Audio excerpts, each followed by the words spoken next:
Hello good morning, जोहार, मैं संजय और आप देख रहे हैं न्यूज झारखंड। समय हो चला है झारखंड की खबरों को जानने का, उनसे अपडेट होने का। तो चलिए जानते हैं आज की झारखंड की 25 मुख्य बड़ी खबरों को। उससे पहले अगर आप न्यूज झारखंड चैनल पर नए हैं तो प्लीज चैनल को सब्सक्राइब करके बेल आइकन प्रेस कर दीजिए, जिससे आप तक झारखंड की हर एक छोटी बड़ी खबर का अपडेट आप तक पहुंचता रहे। तो चलिए शुरुआत करते हैं आज की पहली और महत्वपूर्ण बड़ी खबर से। हजारीबाग में 6 अलग अलग होटलों में चल रहे सेक्स रैकेट का पर्दाफाश, 23 युवक युवतियां गिरफ्तार। हजारीबाग जिले में पुलिस ने अवैध देह व्यापार के खिलाफ बड़ी कार्रवाई की है। मंगलवार को मुफस्सिल थाना क्षेत्र के रांची पटना 4 लेन पर स्थित 6 अलग अलग होटलों पर एक साथ छापेमारी कर पुलिस ने सेक्स रैकेट का पर्दाफाश किया है। इस दौरान पुलिस ने मौके से 23 युवक युवतियों को गिरफ्तार किया है। बता दें कि हजारीबाग पुलिस अधीक्षक को गुप्त सूचना मिली थी कि जिले के कई होटलों में अवैध देह व्यापार का कारोबार चल रहा है। इस सूचना के बाद तुरंत एक विशेष टीम गठित की गई और छापेमारी की रणनीति तैयार की गई। मंगलवार की सुबह अलग अलग दंडाधिकारियों की मौजूदगी में पुलिस ने एक ही समय में 6 होटलों को घेर लिया। जिन होटलों पर कार्रवाई हुई उनमें hotel restaurant 7 days, hotel Rukmani, hotel 2 ईल, होटल स्पाइसी, होटल सिद्धिविनायक और होटल रेस्टोरेंट वर्णिका शामिल हैं। 6 स्थानों पर एक साथ हुई कार्रवाई ने होटल संचालकों और वहां मौजूद लोगों में हड़कंप मचा दिया। पुलिस ने यह पूरी कार्रवाई बिल्कुल जांच एजेंसी के अंदाज में की, जैसे एक साथ कई ठिकानों पर रेड होती है। वैसे ही हजारीबाग पुलिस ने भी 6 टीमों को तैनात कर एक ही समय पर दबिश दी। नतीजा यह हुआ कि संचालक और रैकेट में शामिल लोग मौके पर ही दबोच लिए गए। पुलिस अधिकारियों ने बताया कि इस कार्रवाई में कुल 23 युवक युवतियों को गिरफ्तार किया गया है। होटल संचालकों से पूछताछ की जा रही है और सभी के खिलाफ प्राथमिकी दर्ज की जा रही है। पुलिस अब इस पूरे रैकेट की जड़ों तक पहुंचने की कोशिश कर रही है ताकि यह पता चल सके कि इसमें और कौन कौन लोग शामिल हैं और कब से यह अवैध कारोबार संचालित हो रहा था। झारखंड वासियों को बारिश से नहीं मिलने वाली है राहत, पूरे सप्ताह बरसेगी बरखा, इन जिलों में बारिश का अलर्ट। इस साल मानसून ने पूरे झारखंड को बारिश से सराबोर कर दिया है।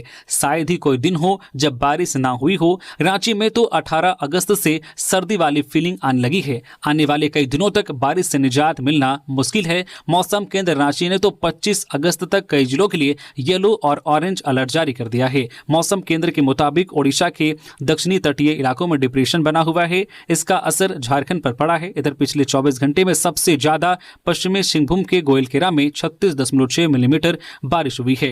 इधर मौसम केंद्र रांची के मुताबिक आज 20 अगस्त को राज्य में कहीं कहीं तेज हवाओं और गर्जन के साथ वज्रपात की संभावना है।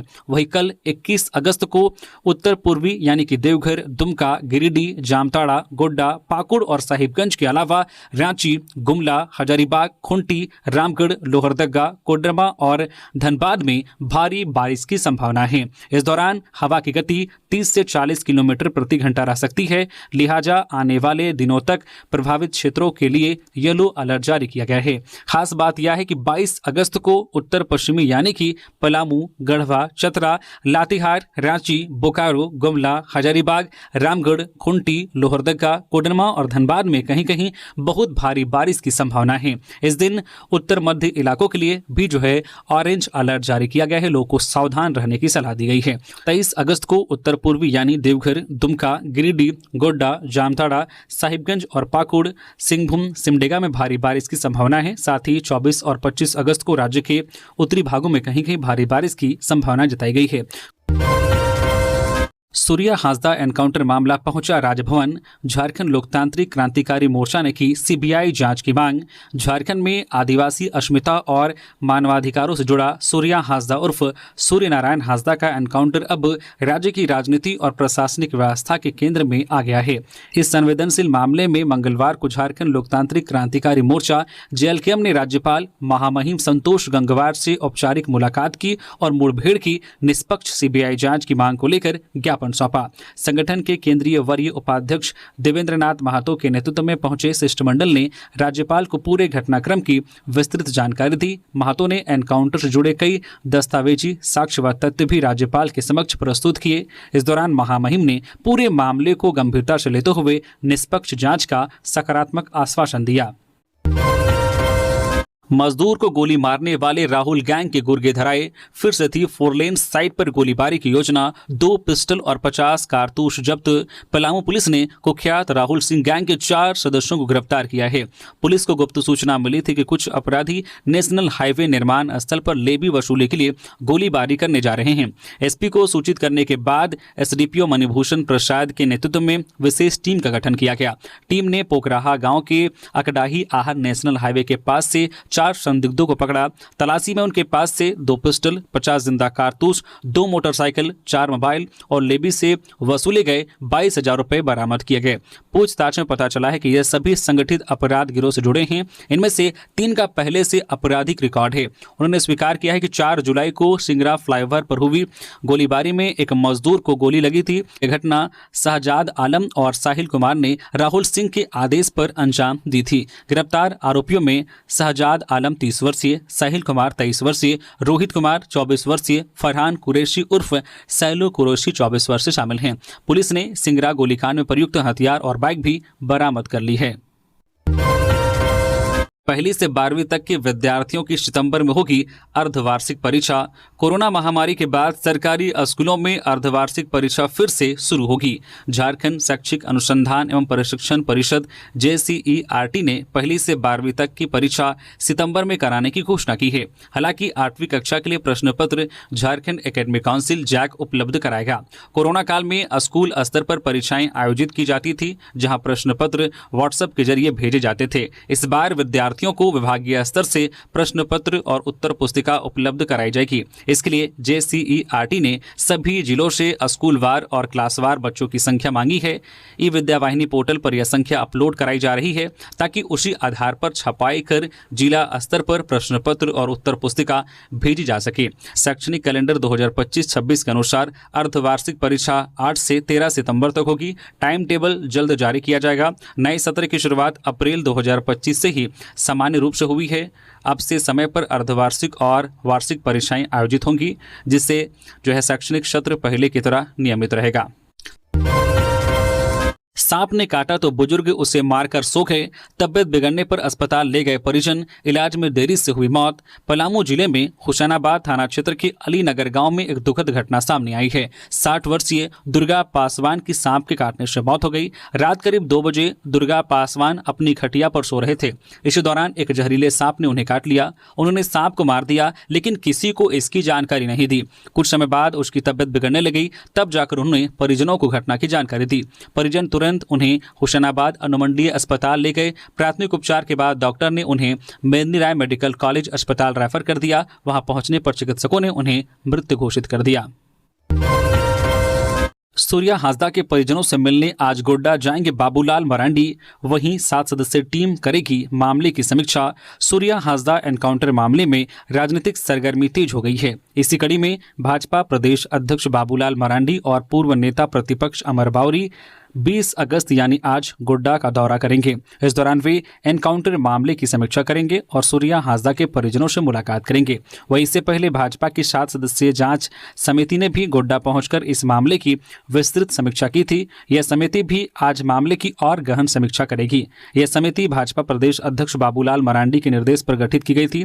समिति में पूर्व मुख्यमंत्री अर्जुन मुंडा, पूर्व नेता प्रतिपक्ष अमर कुमार बावरी, प्रदेश उपाध्यक्ष भानु प्रताप शाही, पूर्व मंत्री रणधीर सिंह, पूर्व सांसद सुनील सोरेन, पूर्व विधायक अमित मंडल और अनीता सोरेन शामिल थे। पेट्रोल पंप पर बिना हेलमेट के नहीं मिलेगा petrol, no helmet no fuel sign board लगेगा। सड़क सुरक्षा जागरूकता अभियान के तहत जमशेदपुर के डीसी कर्ण सत्यार्थी के निर्देशानुसार प्रवर्तन विभाग के पदाधिकारियों ने पेट्रोल पंप संचालकों के साथ बैठक कर नो हेलमेट नो पेट्रोल आदेश के प्रभावी क्रियान्वयन को लेकर आवश्यक दिशा निर्देश दिए। DTO धनंजय एवं ट्रैफिक DSP नीरज कुमार ने पेट्रोल पंप संचालकों को निर्देश दिया है कि दोपहिया वाहन चालकों को पेट्रोल केवल तभी दिया जाए जब वे हेलमेट पहन कर आएं। इसी तरह 4 पहिया वाहनों में चालक एवं सहकर्मियों को सीट बेल्ट का उपयोग अनिवार्य करने पर बल दिया गया। पंप परिसरों में नो हेलमेट नो फ्यूल जैसे साइन बोर्ड स्पष्ट रूप से लगाने का निर्देश दिया गया। ट्रैफिक DSP ने पेट्रोल पंप के बाहर CCTV कैमरा लगाने एवं नियम तोड़ने वाले वाहनों का विवरण उपलब्ध कराने की अपील की ताकि उनके खिलाफ आवश्यक कार्रवाई की जा सके। बैठक में मोटरयान निरीक्षक सूरज हेम्ब्रम, सड़क सुरक्षा टीम एवं जिला अंतर्गत पेट्रोल पंप संचालक व प्रतिनिधि उपस्थित रहे।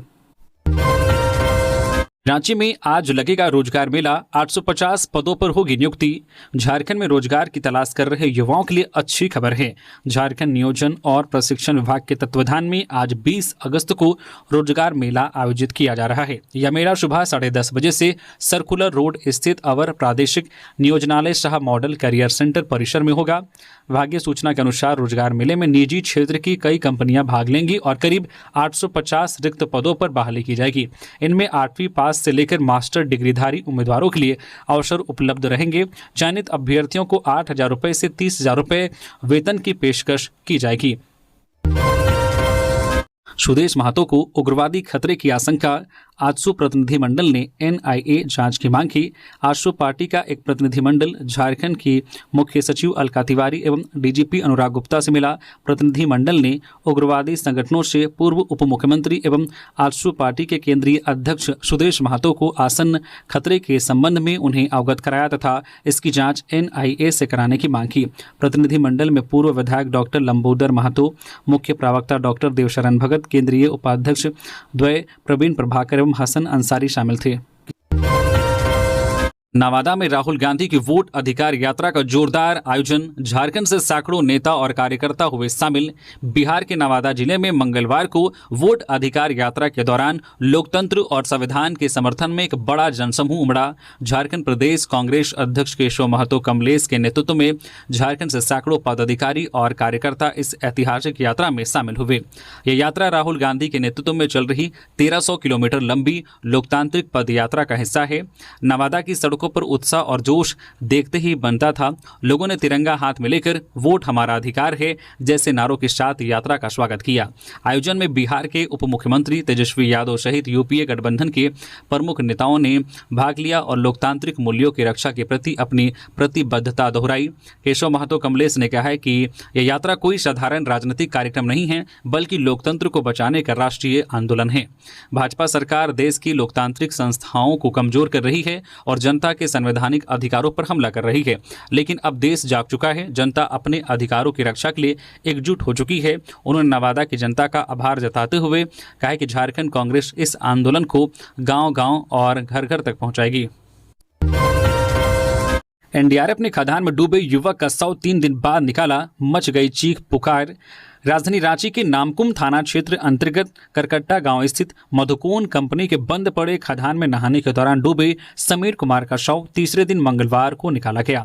एनडीआरएफ की टीम ने काफी मशक्कत के बाद मंगलवार दोपहर खदान के गहरे पानी से उसका शव खोज निकाला। रविवार को दोपहर 12 बजे समीर अपने घर से निकला था। इसके बाद वह अपने 2 दोस्तों के साथ खदान घूमने गया। खदान में समीर एवं उसका दोस्त किट्टू नहाने लगा। इसी दौरान समीर गहरे पानी में चला गया। किट्टू ने उसे बचाने का प्रयास किया लेकिन बचा नहीं पाया।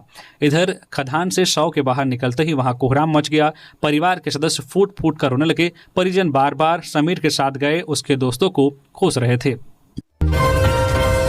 कथित जेएसएससी पेपर लीक मामले पर झारखंड हाईकोर्ट ने कहा, एसपी रैंक के अधिकारी से कराई जाए रिपोर्ट की जांच। कथित जेएसएससी पेपर लीक मामले में झारखंड हाईकोर्ट के मुख्य न्यायाधीश न्यायमूर्ति तरलोक सिंह चौहान की अध्यक्षता वाली खंडपीठ में मंगलवार को सुनवाई हुई। सुनवाई के दौरान अदालत ने स्पष्ट निर्देश देते हुए कहा कि सीआईडी द्वारा अब तक प्रस्तुत की गई रिपोर्ट की जांच एक एसपी रैंक के अधिकारी द्वारा कराई जाए। कोर्ट ने कहा है कि इस गंभीर और संवेदनशील मामले की जांच डीएसपी स्तर के अधिकारी से नहीं कराई जा सकती। अदालत ने 15 दिन के भीतर नए जांच अधिकारी द्वारा जांच रिपोर्ट पेश करने का निर्देश दिया है। वही परीक्षा में असफल छात्रों की ओर से सीबीआई जांच की मांग की गई, जिसे कोर्ट ने फिलहाल खारिज कर दिया। अदालत ने कहा कि वर्तमान में सीआईडी इस मामले की जांच कर रही है और यह एक विश्वसनीय एजेंसी है, इसलिए जांच को जारी रहने दिया जाए। साथ ही उन अभ्यर्थियों की ओर से भी पक्ष रखा गया जिनका दस्तावेज सत्यापन पूरा हो चुका है। इस पर कोर्ट ने कहा है कि उनकी मांगों पर विचार किया जा रहा है, लेकिन फिलहाल जांच रिपोर्ट का इंतजार किया जाएगा। अदालत ने मामले की अगली सुनवाई 16 सितंबर 2025 को निर्धारित की है। मंत्री सुदिव्य कुमार सोनू ने दिवंगत रामदास सोरेन को दी श्रद्धांजलि, परिवार का बंधाया ढाढ़स। मंत्री सुदिव्य कुमार सोनू दिवंगत पूर्व शिक्षा मंत्री रामदास सोरेन के घोड़ा बांधा स्थित आवास पहुंचे। वहां उन्होंने दिवंगत रामदास सोरेन को श्रद्धांजलि अर्पित की और उनके परिवार के प्रति शोक संवेदना व्यक्त करते हुए ढाढ़स बंधाया। मंत्री सुदिव्य कुमार सोनू ने कहा है कि यह दुखद घटना न केवल एक परिवार के लिए बल्कि संपूर्ण झामो परिवार के लिए भी एक अपूरणीय क्षति है। झामो परिवार ने एक मार्गदर्शक और संरक्षक खो दिया है। मैं शोक संतप्त परिवार के प्रति अपनी हार्दिक संवेदना व्यक्त करता हूं और उन्हें सांत्वना देता हूं। झामो केवल एक राजनीतिक दल नहीं बल्कि एक मजबूत सामाजिक संगठन भी है जो अपने सदस्यों और उनके परिवारों के साथ हर परिस्थिति में एकजुटता से खड़ा रहता है। राज्यसभा में उठा सूर्या हांसदा एनकाउंटर मामला, बीजेपी सांसद ने हत्या का लगाया आरोप। सूर्या हांसदा एनकाउंटर का मामला मंगलवार को राज्यसभा में भी गूंजा। भाजपा प्रदेश महामंत्री शाह राज्यसभा सांसद आदित्य साहू ने इस मामले को उठाते हुए राज्य सरकार की भूमिका पर सवाल उठाए। उन्होंने कहा कि आदिवासी हितैषी बनने का ढोंग करने वाली हेमंत सरकार युवा आदिवासी नेता की हत्या करवाती है। वही सदन में कांग्रेस राजद के लोग जोर जोर से चिल्लाते हैं और सदन नहीं चलने देते हैं, लेकिन दूसरी ओर इन दलों के समर्थन से चलने वाली झारखंड सरकार में अत्याचार, अन्याय और अवैध खनन के खिलाफ आवाज उठाने वाले सूर्या हांसदा जैसे लोगों की हत्या की जाती है। उन्होंने कहा कि सूर्या हांसदा का परिवार जनजातीय समाज की सांस्कृतिक सामाजिक व्यवस्था का अगुवा है। स्वयं सूर्या हांसदा सैकड़ों अनाथ बच्चों को निःशुल्क शिक्षा देते थे, उनके लिए भोजन आवास की व्यवस्था कराते थे। ऐसे समाज सेवी को राज्य की पुलिस प्रशासन ने साजिश के तहत गोलियों से छलनी कर दिया। आदित्य साहू ने कहा है कि इसी बात से अंदाजा लगाया जा सकता है कि इंडी गठबंधन के लोग अन्याय अत्याचार को मुखरता से उठाने वाले आदिवासी नेता को कितना बर्दाश्त करते हैं। उन्होंने आरोप लगाते हुए कहा है कि राज्य में हो रहे अवैध खनन में खनन माफियाओं और पुलिस प्रशासन की साठगांठ है। इंडी गठबंधन की सरकार ने पूरे क्षेत्र को कंगाली के कगार पर पहुंचा दिया है। 24 अगस्त को रिम्स 2 की जमीन पर चलाएंगे हल, चांपाई सोरेन। झारखंड के पूर्व मुख्यमंत्री चांपाई सोरेन ने राज्य की महागठबंधन सरकार को आदिवासी विरोधी बताते हुए उसकी कार्यशैली पर कई गंभीर सवाल उठाए हैं। उनके रांची स्थित मोरहाबादी आवास में पत्रकारों से बातचीत करते हुए उन्होंने सरकार पर आदिवासियों के हितों की अनदेखी का आरोप लगाया। उन्होंने कहा कि वे रिम्स 2 के निर्माण के खिलाफ नहीं हैं, बल्कि उनका विरोध आदिवासी किसानों की जमीन को अनुचित तरीके से लेने के खिलाफ है। उन्होंने सवाल उठाया कि जब सरकार के पास स्मार्ट सिटी में सैकड़ों एकड़ जमीन उपलब्ध है तो फिर सरकार आदिवासियों की जमीन क्यों छीनना चाहती है, वहां अस्पताल बनाने में क्या समस्या है। उन्होंने आगे कहा कि नगरी में किसानों ने पिछले साल तक खेती की थी, लेकिन अब उस जमीन पर तार की बाड़ लगाकर उन्हें जाने से रोक दिया गया है। ग्रामीणों के अनुसार जमीन का कोई अधिग्रहण नहीं हुआ है और न ही उन्हें कोई नोटिस दिया गया है। खेती पर निर्भर किसानों को भूमिहीन नहीं किया जा सकता। अगर कोई अधिग्रहण हुआ है तो संबंधित विभाग उसकी जानकारी सार्वजनिक करे। नगरी के किसानों का समर्थन करते हुए चांपाई सोरेन ने घोषणा की है कि वे 24 अगस्त को ग्रामीणों के हल जोतो रोपा रोपो आंदोलन में शामिल होंगे और रिम्स 2 के लिए प्रस्तावित जमीन पर हल चलाएंगे। उन्होंने कहा है कि इस मामले में 2013 के भूमि अधिग्रहण कानून, सीएनटी एक्ट और ग्राम सभा के नियमों का पालन नहीं किया गया है। धनबाद गिरिडीह मार्ग पर बस और पिकअप में टक्कर, 5 यात्री एसएनएमएमसीएच अस्पताल में भर्ती, सभी की हालत स्थिर। पुरलिया से गिरिडीह जा रहे बस धनबाद में सड़क हादसे का शिकार हो गई। बस और पिकअप में टक्कर की वजह से यह हादसा हुआ। पिकअप में अधिक लोड होने के कारण यह टक्कर हुई। हादसे में कई यात्री गंभीर रूप से घायल हो गए। सूचना मिलने के बाद स्थानीय लोग और पुलिस तुरंत घटनास्थल पर पहुंचे और घायलों को सुरक्षित निकालकर धनबाद के एसएनएमएमसीएच अस्पताल भेजा। अब तक 5 लोग अस्पताल में भर्ती हैं, जिनमें महिला यात्री शामिल हैं। बताया जा रहा है कि हादसे के समय बस में काफी संख्या में लोग सवार थे, लेकिन कई लोग बाल बाल बच गए। इधर सभी घायलों की स्थिति गंभीर है, उनका इलाज जारी है। पुलिस मामले की जांच कर रही है। स्थानीय लोग और यात्री हादसे के बाद घटनास्थल पर जुट गए और घायलों की मदद में शामिल हुए। नाइजर में लापता हुए गिरिडीह के 5 मजदूर, डीसी से मिले परेशान परिजन, विदेश मंत्रालय से मदद की मांग। गिरिडीह जिले के 5 मजदूर पिछले 4 महीने से अफ्रीकी देश नाइजर में लापता हैं। मंगलवार को उनके परिजनों ने जनता दरबार में डीसी से मुलाकात की। परिजनों ने मजदूरों की सुरक्षित वापसी के लिए मदद मांगी। लापता मजदूरों में एक असिस्टेंट सुपरवाइजर संजय महतो 39 वर्षीय और 4 टेक्नीशियन हैं। टेक्नीशियन चंद्रिका महतो 35 वर्षीय, फलजीत महतो 32 वर्षीय, राजू कुमार 27 वर्षीय और उत्तम महतो 32 वर्षीय शामिल हैं। इन सभी को नाइजर में काम करने के दौरान हथियारबंद अपराधियों ने अगवा कर लिया था। परिजनों का कहना है कि मजदूर असुरक्षित हालात में फंसे हुए हैं, वे घर लौटना चाहते हैं लेकिन परिस्थितियां अनुकूल नहीं हैं। परिवार के सदस्य लगातार चिंतित हैं, उनकी आर्थिक स्थिति खराब हो गई है। बच्चों की स्कूल फीस और मरीजों के इलाज में भी दिक्कत आ रही है। डीसी ने परिजनों को आश्वासन दिया है कि वे मामले की पूरी जानकारी उच्च अधिकारियों और विदेश मंत्रालय को भेजेंगे। परिजन पहले भी राज्य और केंद्र सरकार से मदद मांग चुके हैं लेकिन अभी तक मजदूरों की रिहाई नहीं हो पाई है। हजारीबाग जिला प्रशासन ने जेपी केंद्रीय कारा में की छापेमारी, सुरक्षा और सुविधाओं में सुधार के निर्देश दिए। हजारीबाग जिला प्रशासन ने मंगलवार देर शाम को जेपी केंद्रीय कारा में व्यापक छापेमारी अभियान चलाया। इस कार्रवाई का नेतृत्व उपायुक्त शशि प्रकाश सिंह और पुलिस अधीक्षक अंजनी अंजन ने किया। घंटों चली इस छापेमारी में जेल परिसर के हर वार्ड और विभाग की गहन जांच की गई। जांच के दौरान प्रशासनिक टीम को कई खामियां मिली। कुछ वार्डों में पानी का रिसाव देखा गया, वहीं कई जगहों पर रोशनी की उचित व्यवस्था नहीं पाई गई। इन खामियों को गंभीरता से लेते हुए उपायुक्त ने संबंधित अधिकारियों को तुरंत सुधार करने का निर्देश दिया।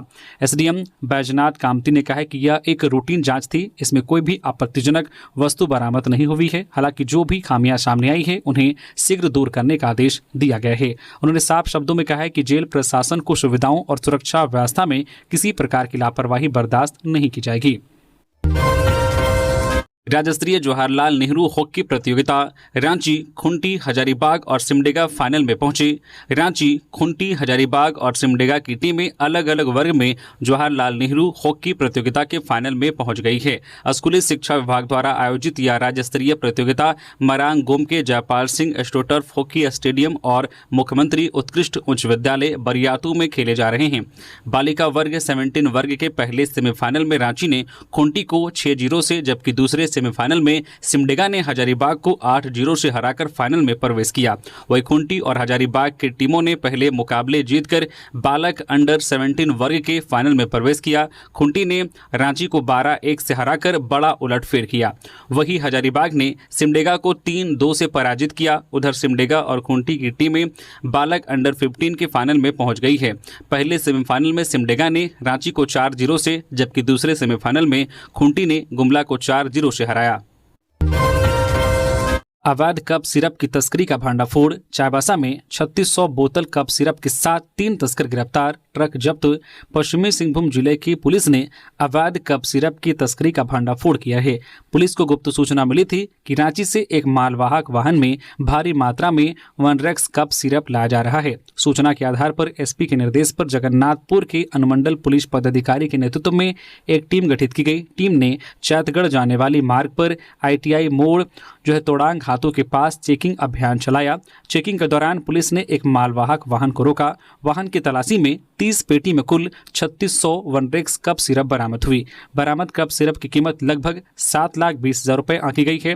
पुलिस ने मौके से 3 आरोपियों को गिरफ्तार किया। गिरफ्तार आरोपियों में राजेंद्र प्रधान 37 वर्षीय, अमरदीप लागुरी 31 वर्षीय, सुनील तिर्की 28 वर्षीय शामिल हैं। जांच में पता चला है कि इस अवैध धंधे का मुख्य सरगना अनिसुर रहमान उर्फ राजू है। पुलिस के अनुसार यह कप सिरप बिना किसी वैध कागजात के चैतगढ़ से जगन्नाथपुर और ओडिशा में बेचा जा रहा था। पुलिस ने वाहन और कप सिरप को जब्त कर लिया है। मामले की आगे की जांच जारी है। गढ़वा में डैम में डूबने से युवक की मौत, परिजनों में मचा कोहराम। गढ़वा जिले के धुरकी थाना क्षेत्र अंतर्गत भंडार गांव निवासी शिवपूजन कोरवा के 38 वर्षीय पुत्र वीरेंद्र कोरवा की मौत पनघटवा डैम में डूबने से हो गई। घटना मंगलवार की सुबह की है, जब परिजनों द्वारा प्राप्त जानकारी के अनुसार वीरेंद्र कोरवा मंगलवार की सुबह डैम के पश्चिमी छोर पर शौच करने गया था, जहां पैर फिसलने से डैम में गिर गया। वह गहरे पानी में चला गया, जिससे उसकी मौत पानी में ही हो गई। इसकी भनक तब लगी जब अगल बगल के चरवाहे लोग डैम में शव को देखा। तब शोरगुल करने के बाद अगल बगल के ग्रामीण दौड़ पड़े। उसके बाद परिजनों को जानकारी दी गई। इसकी सूचना थाना प्रभारी जनार्दन राउत को दी गई। सूचना मिलते ही पुलिस मौके पर पहुंचकर मामले को गंभीरता से लेते हुए ग्रामीणों की मदद से मृतक का शव गहरे पानी से बाहर निकालकर पंचनामा कर अंत्य परीक्षण हेतु सदर अस्पताल गढ़वा भेज दिया गया। मालूम हो कि मृतक आदिम जनजाति परिवार से आता है। मृतक के 3 पुत्र और 2 पुत्री हैं। मृतक एक पैर से विकलांग था। मृतक किसी प्रकार मेहनत मजदूरी कर अपने बाल बच्चों को परवरिश कर घर चलाता था। घर का एकमात्र कमाऊ व्यक्ति था।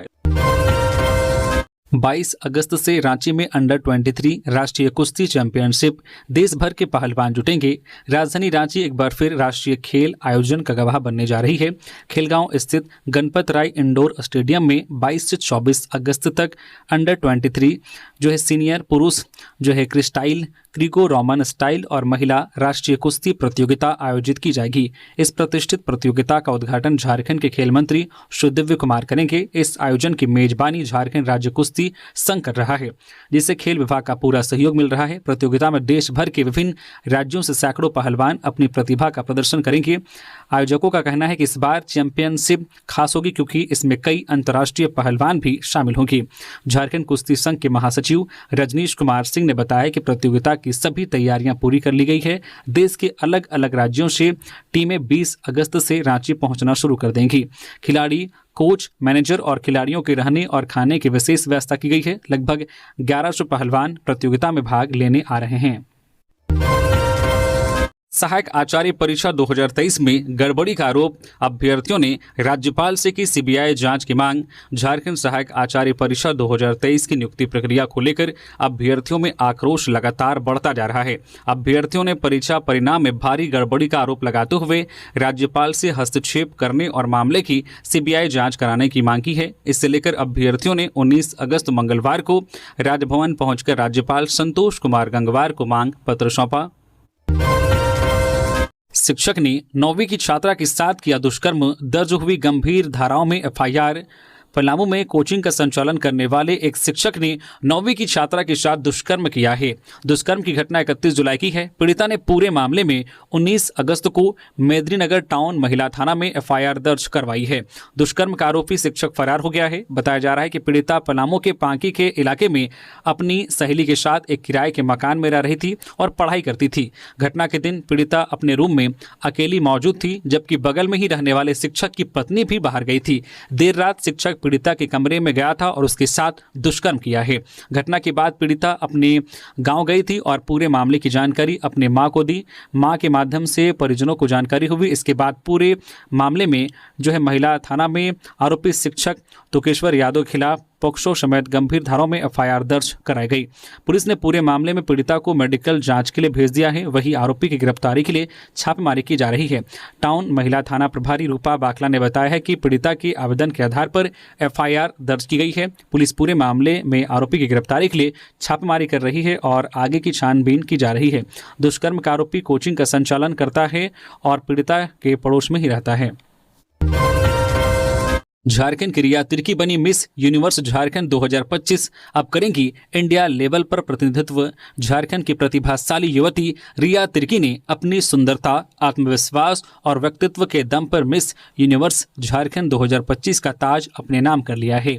इस प्रतिष्ठित ब्यूटी प्रेजेंट में रिया ने प्रदेश के 20 प्रतिभागियों को पछाड़ते हुए यह खिताब जीता। इस उपलब्धि के साथ ही रिया अब मिस यूनिवर्स इंडिया प्रतियोगिता में झारखंड का प्रतिनिधित्व करेंगी। अगर वो यहाँ भी बाजी मारती है तो उन्हें थाईलैंड में आयोजित होने वाले मिस यूनिवर्स 2025 में भारत का परचम लहराने का मौका मिलेगा। इस आयोजन के दौरान प्रतिभागियों को कई चरणों से गुजरना पड़ता है, जिनमें रैंप वॉक, टैलेंट शो, प्रश्न उत्तर और व्यक्तित्व प्रदर्शन शामिल रहा। रिया तिर्की ने हर राउंड में अपने आत्मविश्वास और बुद्धिमत्ता का परिचय दिया। निर्णायक मंडल ने उनकी जो प्रस्तुतियों को सबसे संतुलित और प्रभावी करार देते हुए उन्हें विजेता घोषित किया। रिया तिर्की की जीत से पूरे झारखंड में खुशी की लहर है। इस प्रतियोगिता के आयोजकों ने कहा है कि झारखंड की बेटियां लगातार जो है अलग अलग क्षेत्र में अपनी पहचान बना रही है और रिया तिर्की की यह उपलब्धि नई पीढ़ी के लिए प्रेरणा साबित होगी। स्थानीय लोगों और शुभचिंतकों ने सोशल मीडिया पर उन्हें बधाई देते हुए उनके उज्जवल भविष्य की कामना की। बंगाल से रांची जा रहे आलू लदा ट्रक पलटा। पश्चिम बंगाल से रांची की ओर जा रहे एक आलू लदा ट्रक मंगलवार को कीता हरवाडी पुल के समीप पलट गया। घटना में बाइक सवार बाल बाल बच गए। पुल के समीप स्थित महतो होटल की किचन की छत क्षतिग्रस्त हो गई। ट्रक पलटने से बिजली का 3 पोल तार भी टूट गया है। इससे हरवाडी एवं आसपास के गांव में बिजली भी बाधित हो गई है। जानकारी के मुताबिक ट्रक अपनी रफ्तार से पुल पर चढ़ रहा था। एक और ट्रक सामने से पास ले रहा था। इसी क्रम में सामने से तेज गति से बाइक सवार ट्रक को ओवरटेक करने के चक्कर में दोनों ट्रकों के बीच घुस गया। आग लदे ट्रक का चालक बाइक को बचाने के चक्कर में पुल के नीचे आ गया। नीचे गिरते हुए बिजली के तार और पास के होटल की छत को नुकसान पहुंचा गया। चाची का बनाता था अश्लील वीडियो, चाचा ने कर दी हत्या। पूर्वी सिंहभूम के जिला मुख्यालय जमशेदपुर के बिरसानगर थाना क्षेत्र स्थित जोन नंबर 11 निवासी कृष्णा महतो का शव जादूगोड़ा थाना क्षेत्र में नदी किनारे से बरामद किया गया। शव की स्थिति देखकर पुलिस ने आशंका जताई कि उसकी हत्या की गई है, क्योंकि मृतक के हाथ पांव बंधे हुए थे। पुलिस ने इस मामले में कृष्णा के चाचा राजेश महतो, मुकेश मुर्मू और आसिफ अंसारी को गिरफ्तार किया। पूछताछ में तीनों आरोपियों ने हत्या की बात स्वीकार कर ली है। पुलिस ने उन्हें न्यायिक हिरासत में भेज दिया है। मामले की जांच में सामने आया है कि कृष्णा ने कथित तौर पर अपनी चाची का नहाते समय एक आपत्तिजनक वीडियो बना लिया था और उसे ब्लैकमेल कर शारीरिक संबंध बनाने का दबाव बना रहा था। एक दिन शराब पीने के दौरान कृष्णा ने यह वीडियो अपने चाचा राजेश को दिखाया और धमकी दी कि यदि उसकी बात नहीं मानी गई तो वह वीडियो वायरल कर देगा। इससे आक्रोशित होकर राजेश ने अपने मित्रों आसिफ और मुकेश के साथ मिलकर हत्या की साजिश रची। 12 अगस्त की रात कृष्णा को गाड़ी में बैठाकर शराब पिलाई गई। जब वह नशे में धुत हो गया तो उसके हाथ पांव बांध दिए गए और उसे लुपुंगडी पुल से नदी में फेंक दिया गया। कृष्णा के लापता होने के बाद परिजनों ने उसकी तलाश शुरू की, लेकिन सफलता नहीं मिली। इसके बाद उसके भाई प्रकाश महतो ने बिरसानगर थाना में अपहरण की प्राथमिकी दर्ज कराई। 16 अगस्त को जादूगोड़ा थाना क्षेत्र में एक अज्ञात शव मिलने की सूचना मिली, जिसकी पहचान कृष्णा महतो के रूप में हुई। सूर्या हांसदा के फर्जी एनकाउंटर की सीबीआई जांच हो, चंपाई सोरेन। पिछले दिनों गोड्डा में हुए सूर्या हांसदा के एनकाउंटर पर सवाल उठाते हुए पूर्व सीएम चंपाई सोरेन ने सरकार पर निशाना साधा है। उन्होंने कहा कि सूर्या आदिवासी था इसलिए मार दिया। इस मामले की सीबीआई जांच होनी चाहिए, तभी पीड़ित परिवार को न्याय मिल पाएगा। सूर्या हांसदा को समाज सेवी बताते हुए उन्होंने कहा कि जो शख्स विस्थापितों के अधिकारों के लिए लड़ रहा था, जिसने आदिवासी समाज की अगली पीढ़ी को शिक्षित बनाने का बीड़ा उठाया था, जो अधिकतर मामलों में बरी हो चुका था, उसके फर्जी मुठभेड़ ने झारखंड सरकार की कथनी और करने का सच पूरी दुनिया के सामने उजागर कर दिया है। राज्य सरकार की कार्यशैली पर सवाल उठाते हुए उन्होंने कहा है कि झारखंड में वीर सिदो कान्हू के वंशजों पर हूल दिवस के दिन लाठीचार्ज होता है। वीर चांद भैरव के नाम पर 350 गरीब बच्चों का स्कूल चलाने वाले का एनकाउंटर हो जाता है। बोकारो में आदिवासी समाज की बहु बेटी से रेप करने का प्रयास वालों को इनाम दिया जाता है, नौकरी दी जाती है। क्या यही अबुआ राज है? तो ये थी आज की झारखंड की टॉप बड़ी खबरें। इसी तरह से झारखंड की हर एक छोटी बड़ी खबर देखने के लिए आप हमारे चैनल न्यूज झारखंड चैनल को सब्सक्राइब करके बेल आइकन प्रेस कर दीजिए, जिससे आप तक झारखंड की हर एक छोटी बड़ी खबर का अपडेट आप तक पहुंचता रहे। तो अभी के लिए बस इतना ही, हमें दीजिए इजाजत, फिर मिलते हैं किसी और खबरों के साथ। धन्यवाद।